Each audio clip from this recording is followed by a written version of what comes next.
আসসালামু আলাইকুম। মধ্যজগৎ টিভির সংবাদে সবাইকে আমন্ত্রণ। সাথে আছি কাজী ফারজানা ইসলাম। জামিনে বের হতেই সাদা মাইক্রোবাসে তুলে নিল ডিবি। তোলপাড় লালমনিরহাট। মিনহাজুল হক বাপ্পির প্রতিবেদনে দেখুন বিস্তারিত।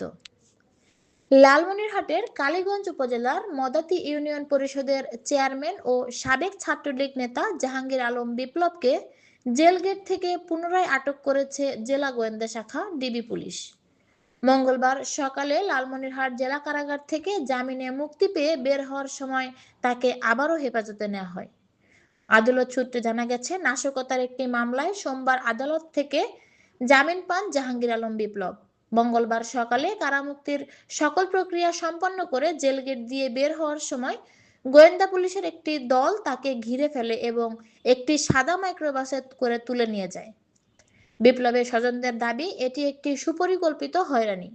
তাদের অভিযোগ, রাজনৈতিকভাবে কোণঠাসা করতেই একের পর এক মামলায় তাকে জড়ানো হচ্ছে।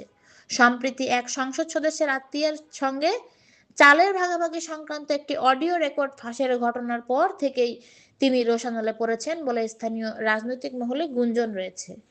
এ বিষয়ে স্বজনরা আরও জানান, চেয়ারম্যান গ্রেফতার হওয়ার পর তার মোবাইল ফোন থেকে কেউ উদ্দেশ্যপ্রণোদিতভাবে ওই রেকর্ডটি ছড়িয়ে থাকতে পারে। উল্লেখ্য, বিপ্লব কালীগঞ্জ উপজেলা ছাত্রলীগের সাবেক সভাপতি হওয়ায় তার আটকের ঘটনায় স্থানীয় আওয়ামী লীগ ও সহযোগী সংগঠনের নেতাকর্মীদের মধ্যে তীব্র ক্ষোভ ও চাঞ্চল্যের সৃষ্টি হয়েছে। কেন্দ্রীয় ও স্থানীয় ছাত্রলীগের নেতাকর্মীরাও সামাজিক যোগাযোগ মাধ্যমে এ ঘটনার নিন্দা জানিয়ে তার দ্রুত মুক্তির দাবি জানিয়েছেন।